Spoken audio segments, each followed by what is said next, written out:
Mister and Mrs சின்னத்திரை season 5ல் இந்த வாரம் ஒரு எவிக்ஷன் அப்படின்னு சொல்லியிருந்தாங்க. நாம கூட அப்படி தான் சொல்லுவாங்க. ஆனால் டக்குன்னுலாம் அவ்வளோ சீக்கிரத்தில் எவிக்ஷன் பண்ண மாட்டாங்க அப்படின்னு நாம் எதிர்பார்த்தோம். ஆனால் எவிக்ஷன் பண்ணிட்டாங்கங்க.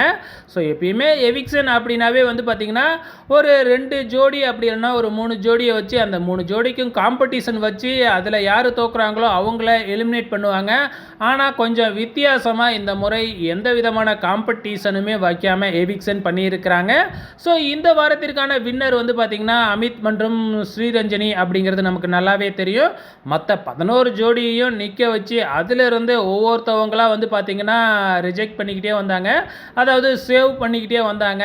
அந்த வகையில் கடைசியாக 2 ஜோடி நின்றுச்சு. நம்ம ப்ரொமோவிலேயே பார்த்துருப்போம். நாஞ்சில் சம்பத்தும் அவங்க மனைவியும் அதே மாதிரி வந்து பார்த்திங்கன்னா விஜே ஆசிக் சோனு இந்த 2 ஜோடியும் தான் ஃபைனலாக நின்றுச்சு. இந்த 2 ஜோடியையும் பேச விட்டு சும்மா கதற விட்டு அதுக்கப்புறம் எவிக்ஷன் யார் அப்படின்னு சொல்லி அறிவித்தாங்க. வேறு யாரும் இல்லை, விஜே ஆசிக் அண்ட் சோனு இந்த ஜோடியை தான் வந்து பார்த்திங்கன்னா எந்த விதமான காம்படிஷனுமே வைக்காமல் கடைசியாக நடந்த 3 வாரத்தோட பெர்ஃபார்மன்ஸை வச்சே வந்து பார்த்திங்கன்னா எவிக்ஷன் பண்ணியிருக்கிறாங்க. ஸோ இந்த சீசன்லேயும் ஒயில்ட் கார்டு ரவுண்டு இருக்குது. ஸோ ஒயில்ட் கார்டு ரவுண்டில் வந்து அவங்க பார்ட்டிசிபேட் பண்ணலாம். ஓகே ஃப்ரெண்ட்ஸ், உங்களோட கமெண்ட்ஸை மறக்காமல் இந்த வீடியோ கீழே கமெண்ட் பண்ணுங்கள்.